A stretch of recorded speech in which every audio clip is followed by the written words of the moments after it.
Welcome back. Ghamidi صاحب، اگر صرف مختصراً آپ ان آیات کی طرف بھی اشارہ کر دیں کہ جن کا ذکر پراچا صاحب نے کیا تاکہ ہم بات کو آگے بڑھا سکیں. دیکھیے، جہاں تک اقامت دین کی آیت کا تعلق ہے، بہت بحث ہو چکی. میں اس سے پہلے جو آیت پیش انہوں نے فرمائی تھی وَوَالَّذِي أَرْسَلَ رَسُولَهُ بِالْهُدَىٰ، اس کے بارے میں یہ عرض کر چکا ہوں کہ اس کا تعلق ایک سنت الہی کے ظہور سے ہے. قرآن مجید میں احکام بھی دیے گئے ہیں اور اللہ کے پیغمبروں کے بارے میں ہمیں یہ بھی بتایا گیا ہے کہ وہ کس طرح آتے ہیں، کیا دعوت دیتے ہیں. اسوہ حسنہ کا ہرگز یہ مطلب نہیں ہے کہ ہم نبوت کا دعویٰ کر کے کھڑے ہو جائیں. کچھ چیزیں رسالت میں آپ صلی اللہ علیہ وسلم کے ساتھ خاص ہیں اور رسول اللہ صلی اللہ علیہ وسلم کے بارے میں یہ خصوصی چیزیں علماء نے بیان کی ہیں. یہ بتایا ہے کہ یہ کام ہمارے کرنے کے ہیں، یہ پیغمبروں کے کرنے کے ہیں. پیغمبروں کے بارے میں بہت سے سنن اور بھی بیان ہوئے. آپ سوال کریں گے تو میں آپ کو نصوص بتاؤں گا جس میں حضور صلی اللہ علیہ وسلم کے بارے میں، دوسرے پیغمبروں کے بارے میں اللہ تعالیٰ نے بعض خصوصی احکام دیے. قرآن کی تمام آیات جو ہیں وہ جس طرح پراچا صاحب نے کہا کہ ہر دور کے لیے ایسا نہیں ہے. قرآن مجید کی تمام آیات ہر دور کے لیے ہیں.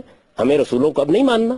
جب ہم رسولوں کو اب بھی ماننے کے مکلف ہیں تو ان کی رسالت کے دلائل پر گفتگو ہوگی نا. یہ رسولوں کے رسالت کی دلیل ہے.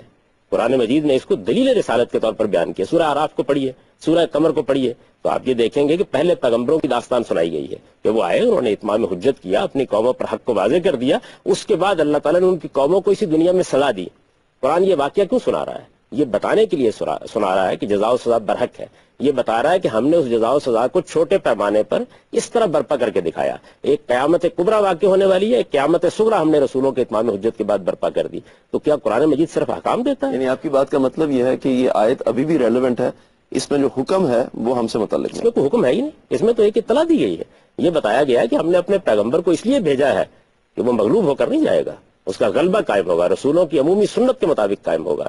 رسالت میں آپ صلی اللہ علیہ وسلم کی سیرت کے بارے میں اگر کوئی آیت ہوگی تو سوال یہ ہے کہ اس کو سیرت ہی میں رکھا جائے گا. تو قرآن مجید میں جو کچھ بیان کیا گیا ہے اس میں ہمارے لیے حکمت ہے، بصیرت ہے، ہمارے لیے ہدایت ہے. اور وہ ہدایت کہیں ایمانیات کے بارے میں ہے، کہیں ہمارے شرعی احکام کے بارے میں ہے. ہر چیز کو آپ شریعت کا حکم کیوں بناتے ہیں؟ ہمیں رسولوں پر ایمان لانا ہے، قیامت کو ماننا ہے. قرآن اس کے دلائل دے گا. وہ دلائل جب بیان کیے جائیں گے تو ان میں کوئی حکم نہیں ہوگا، ان میں ہمیں یہ بتایا جائے گا کہ تم اس پر کیوں ایمان لانے کے مکلف ہو. تو میں یہ عرض کر رہا تھا کہ جو اقامت دین کی آیت عام طور پر پیش کی جاتی ہے اس کا بھی مدعا جس طرح سلف نے سمجھا ہے وہی میرے نزدیک صحیح ہے. اس کا مطلب یہ ہے کہ یہ تم کو دیا گیا ہے، یہ دین کوئی نیا دین نہیں ہے، یہی دین سب پیغمبروں کو دیا گیا تھا. آیت یہاں شروع ہوتی ہے نا، شرع لکم من الدین ما وصی بہ نوح والذی اوحینا الیک وما وصینا بہ ابراہیم وموسیٰ وعیسیٰ ان اقیموا الدین ولا تتفرقوا فیہ. یعنی سب پیغمبروں کو یہی ایک دین دیا گیا تھا اور یہ اس ہدایت کے ساتھ دیا گیا تھا کہ اس دین کو اپنی زندگی میں پوری طرح اختیار کر لو. یہ دین کے بارے میں ایک عمومی ہدایت ہے، اس کے اندر کوئی نیا حکم نہیں بیان کیا گیا. یہ بالکل ایسے ہے جیسے یہ کہا جاتا ہے کہ یہ قسم بحبل اللہ، اللہ کی رسی کو مضبوطی کے ساتھ تھام لو. تو اس کا صحیح مفہوم یہ ہے بالکل وہی جو اقامت صلاۃ کا ہے. اقامت صلاۃ کا کیا مطلب ہے؟ اس کا مطلب یہ ہے کہ نماز کا اہتمام کرو، نماز کو اختیار کرو، نماز کو اپنی زندگی بناؤ. یہی مطلب اقامت دین کا ہے. میں ایک فرد کی حیثیت سے ہوتا ہوں تو جو احکام فرد سے متعلق ہیں میں ان پر عمل کرتا ہوں تو میں دین کی اقامت کرتا ہوں، یعنی دین کو اختیار کر لیتا ہوں. میں ایک عائلی ایک قبیلے کے سربراہ کی حیثیت سے ہوتا ہوں، خاندان کے سربراہ کی حیثیت سے ہوتا ہوں تو ظاہر ہے کہ مجھے کچھ احکام دیے گئے، میں ان کو اختیار کرتا ہوں تو یہ اقامت دین ہے.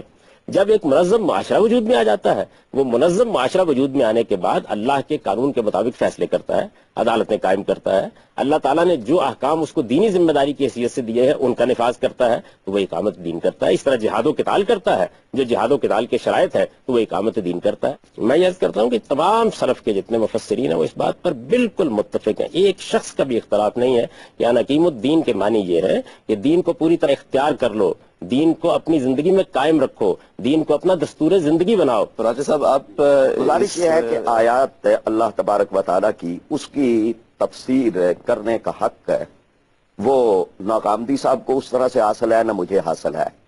اس کے لیے خود اللہ کے نبی صلی اللہ علیہ وسلم نے جو تشریح کر دی اور جو اس کی تشریح آپ کے صحابہ کرام رضوان اللہ اجمعین نے کر دی، اس سے زیادہ سلف کوئی نہیں ہے ہمارے لیے کہ ہم کسی اور کی طرف دیکھیں. اب یہ کہ اقیم الدین کا جو مفہوم ہے حضرت ابو بکر صدیق رضی اللہ تعالیٰ عنہ کو سمجھ آیا اور انہوں نے ایک ریاست قائم کی. جو اقیم الدین کا مفہوم جو ہے حضرت عمر رضی اللہ تعالیٰ عنہ کو سمجھ آیا اور انہوں نے ایک ریاست قائم کی. اور جو حضرت عثمان غنی رضی اللہ تعالیٰ عنہ کو سمجھ آیا وہ ایک انہوں نے ریاست قائم کی. اور جو حضرت علی رضی اللہ تعالیٰ عنہ کو سمجھ آیا اور انہوں نے ایک کی. اور جو امام حسین رضی اللہ تعالیٰ عنہ کو سمجھ آیا اور اس کے لیے انہوں نے قربانیاں دی. وہ اگر دور ملوکیت کے اندر بادشاہوں کے دور میں کہ جب کچھ علماء کرام اسی طرح کے ہی تھے کہ جو سلطان و ذل اللہ فی الارض کہہ کے کہ سلطان جو بن گیا وہ تو اللہ کا سایہ ہے، وہ ذل الہی ہے۔